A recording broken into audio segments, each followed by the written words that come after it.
Iniciamos en 3, 2, 1.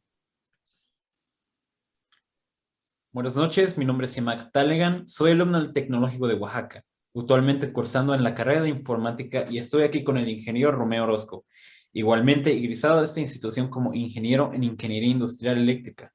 Buenas noches, ingeniero. Buenas noches, Yama, y muchas gracias por la oportunidad. El ingeniero tiene con nosotros 30 años de experiencia trabajando con AT&T, Nextel, Celltel, Norcel, Realtek, Marconi y Nissan. Y de aquí quiero hacer unas preguntas, señor Romeo, dependiendo con su experiencia y todo esto.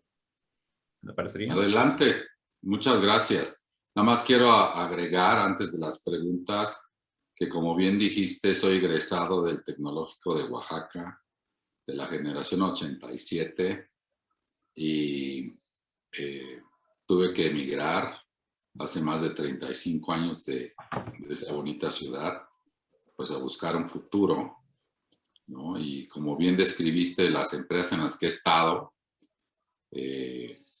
siempre me gustaron más las ramas de las cosas nuevas, y en ese entonces lo que encontré como algo nuevo fueron las telecomunicaciones, en específico las telecomunicaciones inalámbricas, o sea, celular. Así que en ese ramo he desempeñado varios puestos en las empresas que has dicho. Los últimos puestos o más relevantes serían el de AVP, Assistant Vice President, de operaciones en AT&T. También fue AVP de Deployment, o sea, de la implementación de la red. Y antes en Nextel fui CTO, que quiere decir Chief Technical Officer, ¿no? Que era el jefe de ingeniería, pues, de Nextel de México. Previo a eso he sido, pues, ingeniero de campo, gerente, coordinador, he hecho de todo. Ok, ingeniero. Muchas gracias. Y la primera pregunta sería, ¿cómo aplica usted la informática en las telecomunicaciones?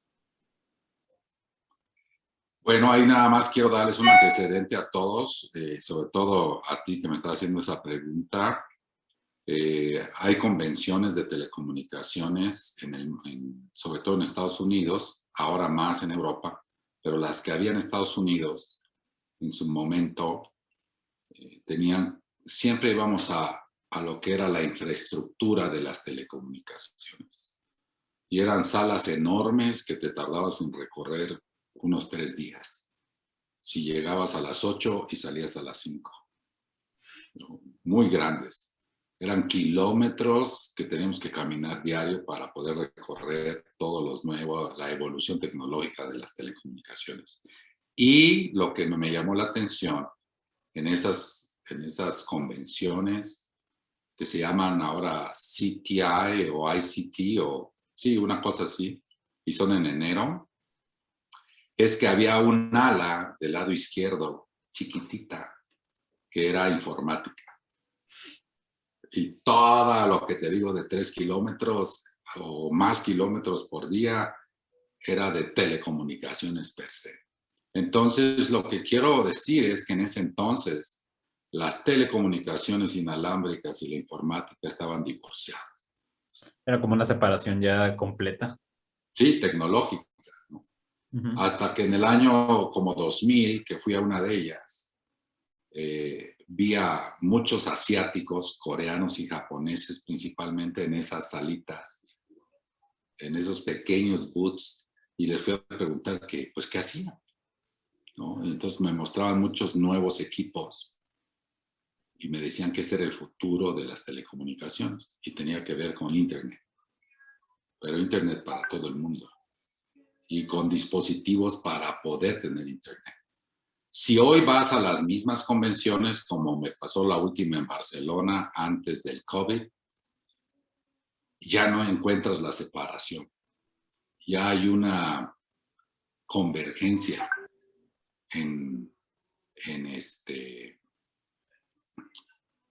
entre telecomunicaciones y IT. Ya es una. De hecho, en los Estados Unidos las carreras ya no son de ingenieros en telecomunicaciones. Nunca han sido, siempre han sido de ingenieros eléctricos. Así se llama la carrera base. Y se divide y se divide en telecom, en IT, ¿no? O en eléctrico, puro, pero ahora ya los ves combinados y ahora se llama ICT o ICT, ¿no? Ingeniero en comunicaciones y tecnología, que sería como el equivalente a IT, Information Technology, o el ingeniero de telecomunicaciones. Ya no existe esa barrera, ya están unidos. Entonces, bueno, ¿cómo influyen la informática en las telecomunicaciones? Es todo. O sea, no hay telecomunicación que no tenga informática. Todos son bases de datos, todos son interacciones entre elementos de forma autónoma, automática y veloz, que eso es de lo que se trata. Si piensas que una llamada, desde que alguien presiona el botón de llamar o un mensaje, se tarda milisegundos en llegar al otro lado, es que toda la maquinaria tiene que estar pulida de lado a lado, o como se le llama en esta industria, end-to-end. Entonces es todo. Por ejemplo, cuando un usuario de telecomunicaciones hace una llamada o envía un mensaje o escribe en un chat, ¿no? Ya vamos a llamarle texto o voz, lo que sucede es que el sistema, para empezar, primero lo reconoce, es decir, ese usuario, ese número telefónico está asociado en una base de datos o registrado. Ahí empiezan la informática, con una base de datos. Ahora esa base de datos le pide permiso a otros elementos que tienen, además del dato del que llama, del usuario, tiene los datos de qué permisos tiene el usuario usado. Por ejemplo, ¿a cuántos de ustedes no se les acaba el saldo? Y es porque ese segundo elemento dice, sí lo reconozco que es de esta compañía, pero ya se le acabó el saldo, entonces lo manda a cortar.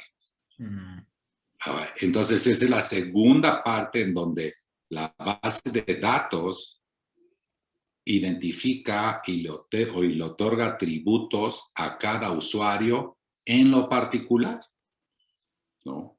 Posteriormente, esas bases de datos se comparten en todo el mundo, es decir, AT&T las comparte AT&T México con AT&T en los Estados Unidos, con Movistar o Telefónica en Europa, o en Holanda con Orange, y entonces dicen, oye, yo sé que ese es tu usuario y sé que le diste permisos o atributos para que me use en Estados Unidos o Europa o China o donde vayas. Entonces, si te fijas, va de lado a lado en toda la cadena de suministro de telecomunicaciones, pues la informática es la base de todo. Si no la tuviéramos, no se pudiera hablar. No se pudiera comunicar la gente. Ok. Teniendo en cuenta esto, ¿qué tanta dependencia hay en la informática? ¿Qué tanta dependencia hay en la informática con las telecomunicaciones? Pues como acabo de explicar, la dependencia es al 100%. O sea, si bien la informática hace toda esa labor cerebral de permitirle a un usuario hacer o deshacer, las telecomunicaciones permiten llegar al usuario, ¿no? Es decir, ahí entra el espectro radioeléctrico que está en cada torre, no se llaman antenas, se llaman torres, y luego tienen antenas en la punta, y luego abajo hay equipo electrónico, y todo ese conjunto se llama sitio. Y ese sitio, ya sea que esté conectado hoy mayormente por fibra óptica, que también es el suministro de datos masivos para la informática. Entonces, depende al 100%. Si te fijas, a partir del sitio ya hay mucha interacción cerebral. Cada día se está empujando más a lo que le llaman edge o a la orilla de las redes, ¿no? O network edge, si lo es que lo van a buscar.